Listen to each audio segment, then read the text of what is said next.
Hello Mark, this is Tim, a sophomore, from Speaking and Listening Class, Section B. The student ID number is SO41006. I'm going to read a TED Talk. The title, How Christmas Lights Help Guerrillas Put Down Their Guns, by Miquel Sokoloff.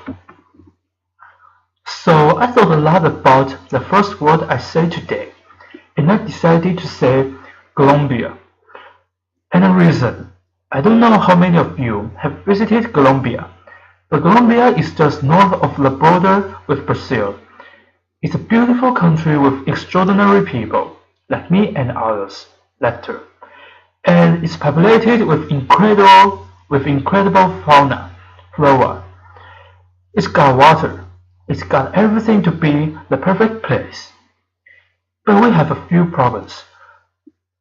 You may have heard of some of them.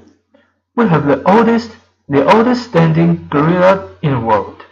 It's been around for over 50 years, which means that in my lifetime, I have never lived one day of peace in my country. This gorilla. And the main group is the FARC guerrillas, Revolutionary Armed Forces of Colombia. They have financed their war by kidnapping, by extortion, by getting into the drug trade, and illegal mining. There has been terrorism. There have been random bombs. So it's not good. It's not really good. And if you look at the human cost of this war over 50 years, we have had more than 5.7 million displaced population. It's one of the biggest displaced populations in the world. And this conflict has cost over 220,000 lives. So it's a little bit like the Bolivar Wars again. It's a lot of people who have died unnecessarily. We are now in the middle of peace talks, and we've been trying to help resolve this problem peacefully. And as part of that, we decided to try something completely lateral and different. Christmas light. So Christmas light, and you are saying, what the hell is this guy going to talk about? I'm going to talk about gigantic trees that we put in nice strategic pathways in the jungle covered with Christmas lights. These trees help us demobilize 331 guerrillas, roughly 5% of the guerrilla force at a time. These trees were lit up at night, and they had a sign beside them that said, if Christmas can come to the jungle, you can come home. Demobilized at Christmas, everything is possible. So how do we know these trees worked? Well, we got 331, which is okay, but we also know that not a lot of guerrillas saw them. But we know that a lot of guerrillas heard of them. And we know this because we are constantly talking to demobilized guerrillas. So let me take you back 4 years before the trees. 4 years before the trees, we were approached by the government to help them come up with a communication strategy to get as many guerrillas as we could out of the jungle. The government had a military strategy. It had a legal strategy. It had a political strategy. But it said, we don't really have a communication strategy, and it probably would be a good thing to have. So we decided to immediately jump into this, because it is an opportunity to affect the outcome of the conflict with the things that we do, with the tools that we have.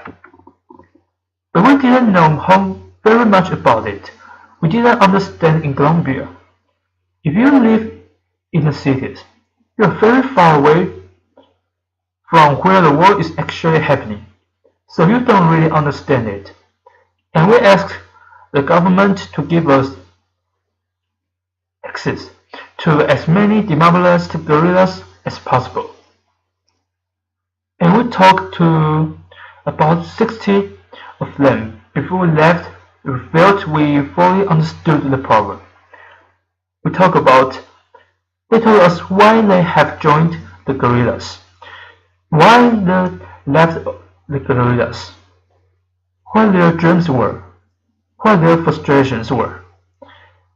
And from those conversations came the underlying insight that has guided this whole campaign, which is that guerrillas are as much prisoners of their organizations as the people they hold hostage. And at the beginning, we were so touched by these stories. We were so amazed by these stories. And we thought that maybe the best way to talk to the guerrillas was to have them talk to themselves. So we recorded about 100 different stories during the first time, and we put them on the radio and television so that the guerrillas in the jungle could hear stories, their stories, or stories similar to theirs. And when they heard them, they decided to go out. I want to tell you one of these stories. This person you see here is Giovanni Andres. Giovanni Andres is 25 when we took that picture. He had been 7 years in a guerrilla, and he had demobilized very recently. His story is the following. He was recruited when he was 17, and sometime later, in his squadron. If you will, this beautiful girl was recruited, and they fell in love. Their conversations were about what their family was going to be like, what their kids' names would be, how their life would be when they left the guerrilla. But it turns out that love is very strictly forbidden in the lower ranks of the guerrilla. So their romance was discovered and they were separated. He was sent very far away, and she was left behind. She was very familiar with the territory, so one night when she was on guard, she just left. And she went to the army. She demobilized, and she was one of the persons that we had the fortune to talk to. And we were really touched by this story. So we made a radio spot, and it turns out, by chance, that far away, many kilometers north, he heard her on the radio. And when he heard her on the radio, he said, "What am I doing here?" She had the balls to get out. I need to do the same thing. And he did. He walked for 2 days and 2 nights, and he risked his life, and he got out. And the only thing he wanted was to see her. The only thing that was in his mind was to see her. The story was, they did meet. I know you are wondering if they didn't meet. They did meet. She had been recruited when she was 15, and she left when she was 17. So there were a lot of other complications. But they did eventually meet. I don't know if they are together now, but I can find out later. But what I can tell you is that our radio strategy was working. The problem is that it was working in the lower ranks of the guerrilla. It was not working with the commanders, the people that are more difficult to replace, because you can easily recruit, but you can't get the older commanders. So we thought, well, we're using the same strategy. We'll have commanders talking to commanders. So we thought, well, and we even went as far as asking ex-commanders of the guerrilla to fly on helicopters with microphones telling the people that use it to fight with them. There's a better life out there. I'm doing good. This is not worth it. You see, but as you can all imagine, it was very easy to counteract. Because what was the gorilla going to say? Yeah, right, if he doesn't do that, he's going to get killed. So it was easy. So we were suddenly left with nothing, because the gorilla was spreading the word that all of those things are down. Because if they don't do it, they are in danger. And some brilliant person in our team came back and said, you know what I noticed? I noticed that around Christmas time, there have been peaks of demobilization since this war has started. And that was incredible, because that led us to think that we needed to talk to the human being and not to the soldier. We needed to step away from talking from government to army, from army to army, and we needed to talk about the universal values, and we needed to talk about humanity. And that was when the Christmas tree happened. This picture that I have here, you see this is the planning of the Christmas trees, and that man you see there with the tree stars is Captain Feathers. Captain Feathers was the first high-ranking official to give us the helicopters and the support we needed to put these Christmas trees up. And he said in that meeting something that I will never forget.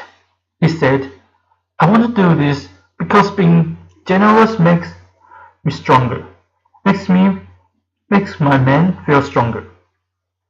And I get very emotional when I remember him because he was killed later in combat. And we really miss him. But I wanted you all to see him because he was really, really important.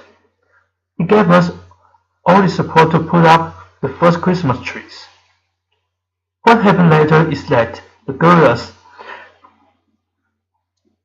who came out during the Christmas tree operation and all of that said, that's really good.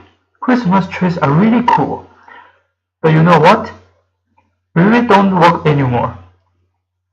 We use rivers. So rivers are the highways of the jungle. And this is something we learned. And most of the recruiting was be done in and around the river's villages. So we went to these river villages and we asked the people. And probably some of them were direct acquaintances of the guerrillas. We asked them, can you send guerrillas a message? We collected over 6,000 messages. Some of them were not saying, get out. Some of them were toys. Some of them were candy. Even people took off their jewelry, their little crosses and religious things, and put them in these floating balls in that we sent down the rivers so that they could be picked up at night. And we sent thousands of these down the rivers, and they picked them up later if they want. But lots of them were picked up. This generated, on average, a demobilization every 6 hours. So this was incredible, and it was about come home at Christmas. Then came the peace process, and when the peace process started, the whole mindset of the guerrilla changed. And it changed because it makes you think, well, if there's a peace process, this is probably going to be over. At some point, I'm going to get out. And their fears completely changed. And their fears were not about, am I going to get killed? Their fears were, am I going to be rejected when I get out of this? Am I going to be rejected? So the past Christmas, what we did was we asked. We found 27 models of gorillas, and we asked them to give us pictures of their children,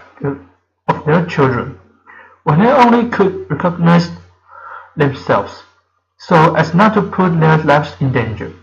And we asked them to give the most motherly message you can get, which is, before you were a gorilla, you were my child, so come home. I'm waiting for you. You can see the pictures here. I'll show you a couple. A pause. Thank you. And these pictures were placed in many different places, and a lot of them came back, and it was really, really beautiful. And then we decided to work with society. So we did models around Christmas time. Now let's talk about the rest of the people. And you may be aware of this or not, but there was a World Cup this year, and Colombia played really well, and it was a unifying moment for Colombia. And what we did was tell the gorillas, come, get out of the jungle, we're saving a place for you. So this was television. This was all different types of media saying, we are saving a place for you.